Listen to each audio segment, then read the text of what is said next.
Game 7, Monday night coverage on TNT at 8 Eastern time, coverage right here on NBA TV an hour before that, and of course post-game coverage here as well as a Western Conference champion, we can say for the first time definitively, will be crowned Monday night in Oakland. Thunder and Warriors, it's gonna be good. First time since 1976 that the Warriors will host a Game 7 in the playoffs. That was the Western Conference Finals, a game they lost to the Phoenix Suns, which is the rarity in these situations. And they're just the 9th team in NBA history to fall behind 3-1 in the conference finals to even force a Game 7, something that hasn't happened since the Blazers took your Lakers to the limit back in 2000. What are you looking forward to most about the way this will play out? Just the response. In Game 7s, it is always as pressure-filled for both sides. The opportunity to go not just to the next round, but to the NBA Finals. The defending champions are still alive here with an opportunity to go back-to-back. And you have, a group of Oklahoma City Thunder players who have almost tasted it. It's right there for them. They've fallen short. Who would love to go back themselves to the NBA Finals.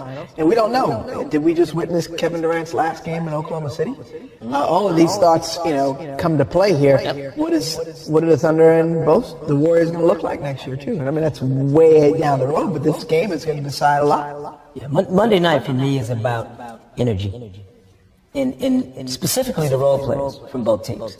Because your stars understand the magnitude of Game 7. They're going to be in a mode and in a zone where I can imagine Oracle is going to be obviously off the charts. But which players can get in there and settle in and play their game and not be overtaken by the magnitude of that moment? And that to me is what's going to tell the tale for both teams on Monday night. Oklahoma City's been good on the road. They're 5-3 in the postseason. They won in San Antonio. They won at Golden State already. Those are teams that had historically great home seasons. So the venue may not matter as much, but when you get to Game 7, things change a little bit, as you well know. I mean, it's a different atmosphere. They won't. Neither team sleeps for the next 2 days. It just doesn't happen. There's not a lot of strategy that's going to shift now. Yeah, I was just going to ask you, like tactical stuff. Kevin Durant said it in the press conference. They all know each other at this point. Well, I don't know if they expected to see Iggy in the second half like that. Defensively. I mean, I've heard it thrown out in the back. Where's Andre Iguodala, the MVP from the finals last year? Well, now we know where he is. He's right here in this series, as will be at Game 7. And what we've seen, though, is just how explosive and how quickly these games change and swing from a 5-minute stretch. We've seen players individually explode, and we've seen both ways, explode for the positive and the negative. So, look, will this be a quick explosion in the first quarter by the Golden State Warriors and a wave of Oracle? Will the Thunder be able to withstand that? Because I think that probably will happen. And it's how Oklahoma City settles into that and takes that blow and makes this a game. Oklahoma City's advantage the entire series has been rebounding and scoring in the paint. This was the first game, I believe the first game that they won the rebounding battle. They did not win the game. They outscored Golden State by 24 in the paint. That's a big number until you look at the three-point line and realize they were outscored by 54, which is a mind-blowing number at the three-point line. What can they do if Steph and Clay are making shots, the kinds of shots they made tonight? What can you do defensively?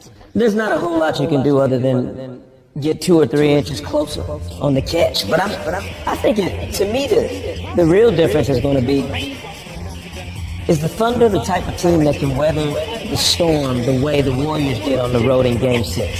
If it's a close game in the fourth quarter, a 5, 6, 7, 8-point game, can you finish in the last 5 minutes on the road if you're Oklahoma City the way the Warriors did tonight? I mean, this was a championship team tearing the shirt off in the last 5 minutes and say, we're not leaving. Like, we're not ready to allow someone else to chase our championship. We're still going to chase it. To me, you think so much about the emotional energy you expend in a game like this. Who's got the bounce to come back from this and put it all back on the line again Monday night. And to me, that's going to tell the tale of this game. Yeah, this series has been of a finals level matchup. Sure, absolutely. And if it's a prelude to what will come next, exciting for us, right? If we're to believe what we've seen all season long, the West being the more dominant and powerful conference in the East, you can argue that Monday is the deciding NBA championship, game. Cavaliers are already I know the Cavs are listening to this. Yeah, and they're already considered underdogs to either opinion. Right. That's what, so if we follow that storyline, which I'm with you, I don't believe the Cavs are as underdog as people might project them to be. I agree. So I think we're going to have a great NBA Finals. But if we follow that storyline, Monday decides the NBA championship. No one is going to enjoy Game 7 Monday night more than LeBron James and the Cleveland Cavaliers. Oh, absolutely. That means there's another 48 minutes or more. Wear and tear on this team when they see him next week. And that has been one of the themes of the postseason as well. LeBron and the Cavaliers awaiting their next opponent because they've rested more than anybody who made the postseason. I mean, they had like 8 days between their first 2 series and another 7 days after that. Now they're sitting around again. They got popcorn out, Popcorn and Cleveland. ready to go and watch it on Monday night.